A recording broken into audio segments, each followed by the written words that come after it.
Hey friends, welcome to another episode of the show, and today we have Alan, the travel ninja, with us. We're not sure about that name yet.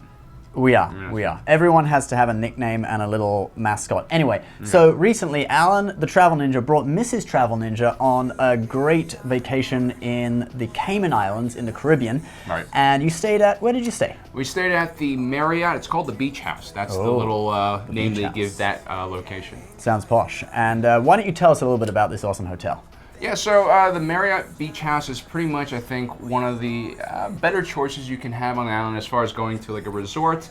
It's actually kind of a very homey feeling resort. It's not like one of those bigger resorts. It's actually a medium to small size resort. Grand Cayman is actually quite small, and there's a lot of great service there. There's a lot of, if you're used to Marriott products, you're probably going to be expecting some similar things when you go to this location. And it's right on the beach. It has a beautiful beach. It's a private beach, isn't it? It's a private beach. Tell us about some of the beach activities and stuff. So yeah, the water is really shallow. So you have literally fish just swimming up to you while you're walking around. Oh, that's cool. It's like one of those, travel ads for sandals. You can see starfish as well, can't you? You can see starfish, everything, and the great thing is included in the resort fee that they have like all these like trampolines you can chill on, little like floating platforms, so everything is there. You don't need to bring anything to the beach. You can even get GoPro cameras, can't you? You get GoPro cameras included in your price. There's one little thing that I really appreciate. They came around and gave you water and that's nice. and fruits and snacks, which is something that you just so they take care of it. Like you don't have to be like, oh, we're going to the beach. I gotta grab my water. I gotta grab some food. They do everything for you basically. That's awesome. Obviously, there's also a bar where you can purchase things, but all these things are complimentary. Well, the hotel looks really awesome, and we're going to talk a little bit about how to book it with points later on in the video. Right. But you actually booked it with money last minute, didn't you? Right. So semi last minute. Just so you guys know, I'm a little different from Ben. I cannot juggle too many credit cards. Ben has recommended me a few, and I've stuck with one that I go with the Chase Sapphire Preferred. I really want the Reserve. I should upgrade. Waiting for the I have waiting to wait 4 years for the sign-up bonus, right? 2 years you have to wait. On it. But anyway, I usually look for travel hack cheap deals, whereas Credit Super here books everything with points, and he goes peak season. I'm more of a shoulder season kind of guy, and the reason we went to the Caymans was because it was hurricane season. So what date did you go on? Just remind us. We went October something, right? 5th, was it? I would say end of September, actually. End of September? End of September. Oh, okay. So that is right in the middle of the hurricane season. And because of that, you're going to have extremely low prices, and we saw an opportunity. Of risk, right? A little bit of risk. So I didn't book it too ahead of time like I usually do. I booked the hotel and flight about 2 weeks before going there. Actually. So you already kind of had an idea if there'd be a big hurricane or not? So I looked at it, and basically with hurricane season in the Caribbean, it can affect the whole entire region, obviously, if there's something huge. But there are certain islands that almost never get hit. And there are islands that get hit all the time. Like, I think Barbados is another very considered safe island. Look at the Grand Caymans, it really doesn't get hit by that many hurricanes. And that's something you guys can do as far as research, because I think a lot of people just think, oh, the Caribbean is off limits during this season because we're afraid of all the weather and everything. So what about just rain and stuff? Did it rain while you were there? So the thing about tropical islands, especially like the Caymans, I talked to the locals, and they're like, well, we don't even check the weather report if it says showers, because oftentimes it could be raining in the back of the hotel and it'll be sunny on the front of the hotel. So what you end up having, I'm not a meteorologist, but apparently the storms are very small and they move very quick. And I did see you had footage of rain, but it's a blue sky. Yeah, it's like a blue sky like minutes later. It was some crazy literally heavy a rain. Cloud just above your car. Right. So what about the prices? How much did you pay for this resort? So I paid around $210. I think I booked it on Expedia or something like that. Okay. And what I noticed actually, which was kind of funny, was I checked the price of the hotel the day before I left, and it was at $180. So obviously they had not filled up all their rooms. And like the Marriott, it goes to a certain clientele. They have very loyal, I think, customers. So it was kind of strange that it wasn't fully booked. So there's a little tip for you. In hurricane season, if you do book last minute, you can often get a cheaper deal. Yeah, you can risk it. You can risk it. Obviously, there was a business convention. But if it's last minute, you know whether there's a hurricane coming or not, right? Because if it's like a couple of days before, you probably kind of know. So it is low risk. But then again, you can have a business convention. I did see a business convention when I was there. It could be packed with people. I think in the off season, a lot of the businesses go there. But anyway, we checked it out. It was $180. And then there's a resort fee, right? Resort fee of $50. And And that includes all the stuff like the kayaks and paddleboards and trampolines that you can rent and stuff, right? I mean, most resorts are going to have a resort fee. Yeah. So I do want people to remember it's not complimentary. You're paying for these services. Yeah, so yeah. don't think, oh, they're giving us all this free stuff. It actually does cost $50, and depending on who you are, it's either really worth it or it's not worth it. Now let's talk about another advantage of hurricane season, and that's the fact that there are fewer tourists on the island. And I think you explained this well in one of your clips. Let's roll that clip. Yeah. So guys, right now we're in Georgetown, which is the main city in the Grand Caymans. It's also where the port is.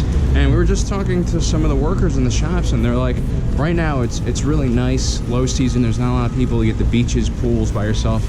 But during the peak season, up to 5 cruise ships at a time dock here. And they say that amounts to about 10 to 20,000 tourists on this island, which only has 50,000. So it's complete insanity. That's why hurricane season is a better time to come to this island for sure. Yeah, and on a small island like the Grand Caymans, like that amount of people will probably ruin your vacation. Honestly, if you're gonna leave the resorts, it's just gonna be packed. I mean, there's like one road. And was it really nice and calm? Oh yeah, it was really nice. Actually, we did see like 2 cruise ships come on our last day, but you know, by that time we had seen the entire island. It was fine. But like you could tell the locals were kind of like just like, oh my god, it's crazy. It's like the hordes come and everything. Like if you're staying on an island, it kind of sucks. Yeah. All right, so now we'll talk about how you can book the hotel that Alan stayed in, and then at the end we'll get you to talk about what happened to you on the way back, which is quite an interesting story as well, right? Okay. So basically there are 3 Marriott properties, Marriott/SPG Ritz-Carlton properties on the island of Grand Cayman, which is the main island of the Cayman Islands. The Marriott, the Westin, and the Ritz-Carlton. And the Ritz-Carlton is actually considered, if you read the guides to the Grand Cayman, it's actually considered the best hotel on the island. I really wanted to book like 1 or 2 nights at the Ritz-Carlton, but because we were there for like 5 days, I'm like, I can't. It's quite a few days. Can't do it there, but I really wanted. Although the price was low compared to what it can be. Right. Because the Ritz-Carlton at like in December, it's like $900 a night. That's crazy. And I think when you were there it was like $380 or something, $370. It was maybe $300 actually. $300. I think for basic rooms it was like close to $300. Wow. It was quite a good deal for Ritz-Carlton, so I was thinking about it, but. Okay, let's talk about points now. So the Marriott is bookable with 45,000 points at the moment, 45 to 50,000. I think it's 45 right now, discount rate. The Westin, that's similar, and the Ritz-Carlton is bookable with 60,000 points. But what you notice is that in high season, the Ritz-Carlton is pretty much double the price of the Marriott. Even in November or so, it's about double the price, but it's only 10,000 more points, just 20% more expensive in terms of points. So how do you accumulate Marriott points? Well, the best way is with a credit card. So the Marriott Premier Rewards card from Chase right now, it's offering 100,000 points as a sign-up bonus. That will get you 2 nights at the Marriott or at the Westin on Grand Cayman. Right. Ritz-Carlton, it's 60,000 a night, so you'd need an extra 20,000. And then, so you can also use transferable points from some credit card transferable point systems. You can do referral links, like if you sign other people up for the cards, you can get a reward that way to build up a lot of points. So yeah, that's kind of how you do it. Are the points going to go up during peak season compared to low season? Yes, there is actually a Marriott. The new awards chart has a standard peak and off-peak rate. Okay. But so far, I actually looked at the prices for, say, the Ritz-Carlton, like this month and in December, and they're actually the same price in terms of points. So I'm not sure whether that's kicking in. In theory, they do have these different rates. Well, December's clearly peak season, and right now we're still at the other end of the hurricane season. So, yeah. It's interesting. All right, so that's how you can book it with points, but also on the way back, you did encounter some crazy weather, didn't you? Yeah, right. So I travel a lot, and I usually get involved in cancellations and stuff like that. But this time it was something special. On our way back from Miami to LaGuardia, American Airlines. LaGuardia is one of New York's airports, by the way. Right. We encountered such a crazy thunderstorm that our pilot had to bail on a landing at extremely low altitudes. Like we could see the streets down below. And you could hear the hail on the wings, right? Yeah, is that what you said? Well, you know how when you're looking outside of a window, you see like a flashing light, and it's usually the light from the plane bouncing off the clouds when you're going through clouds. I looked out the window, it wasn't the light bouncing off the clouds, it was constant lightning. It was terrifying, and then we saw the hail come by, and the worst part was when we knew we were close to the ground, and then all of a sudden, the crosswinds were so intense, we were just swaying back and forth, And then you hear the engines kick in. I think we were in an A318, a small Airbus, and then suddenly we go back up. Pilot goes, sorry about that. I think it was something like we were going too slow to land or something like that. Basically, we're in danger of being pushed to one side or another or stalling out. I'm not really sure what the terminology is.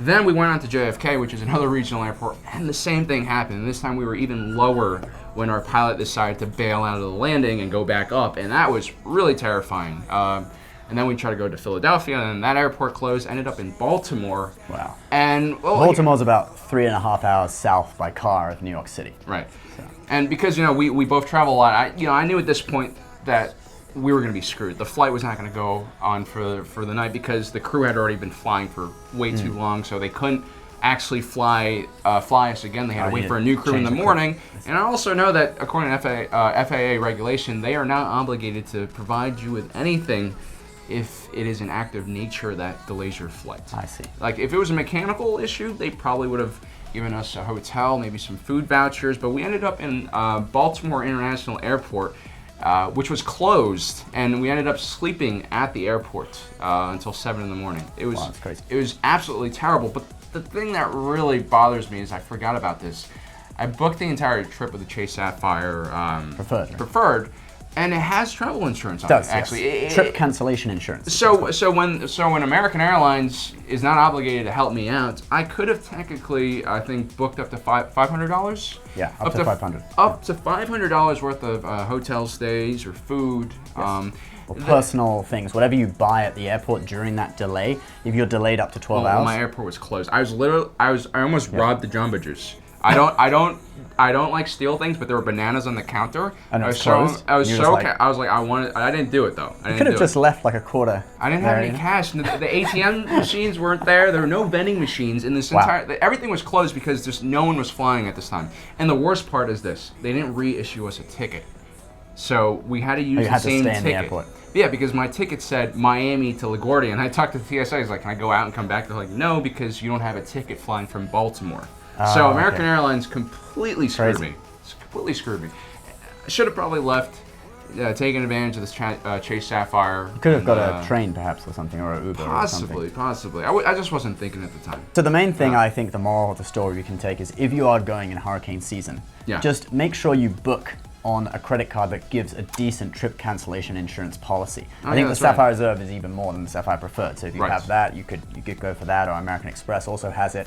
If you guys want to see some of the top travel credit cards, we'll put them in the links below, and that will include actually the Sapphire Preferred, Sapphire Reserve, etc. So if you are interested to find out more about that, you can check it out. Now, your trip sounded really awesome, and I got so excited about it that I am possibly thinking of going myself and trying out the Ritz-Carlton, because we just got the 100,000 sign-up bonus on the Marriott Premier Rewards card from Chase. It'll be 180,000 points for 3 nights. So we got 120,000 from Marriott at the moment, and I actually have 60,000 SPG points, and the program's just merged, so you can book Marriott with SPG. Okay. So I'm thinking of going. Well, so you're basically saying that my travel hacking and your credit card hacking has somehow collided and chosen the Grand Caymans as the perfect value destination. Well, I did do quite a bit of research looking at other islands, and certainly for using the Marriott system, I found that it's the best value, I think, for Marriott, because I want to stay in a Marriott. Also, JetBlue has direct flights from JFK. Yes. Oh my God. Please get a direct flight. You should have gone JetBlue, man. Yeah, I just went for the cheapest everything. You could have transferred how many Chase points? You could have transferred Chase points to JetBlue and then done it. I want to say I only spent 50 or 60 for two round trip tickets. I think the tickets were valued at only like $350. But I've seen JetBlue tickets. You could have got it cheaper with JetBlue, and you could have got direct flights. Anyway, guys, let's wrap this up. So, thank you so much for sharing the story with us, Alan. It's awesome content, and thank you for your footage. And in a few weeks, we might take a trip to Grand Cayman. I'll let you guys know if I book it. The food is really expensive. Bring your own food. Bring your own food. Like $15 for like cross an international border with a load of fruit and vegetables in your suitcase. Well, it's a small environment. It's not like you'll change it that much. All right, guys. Thanks so much for watching. Please subscribe, and we will see you next time on the Credit Triple Show. Bye-bye.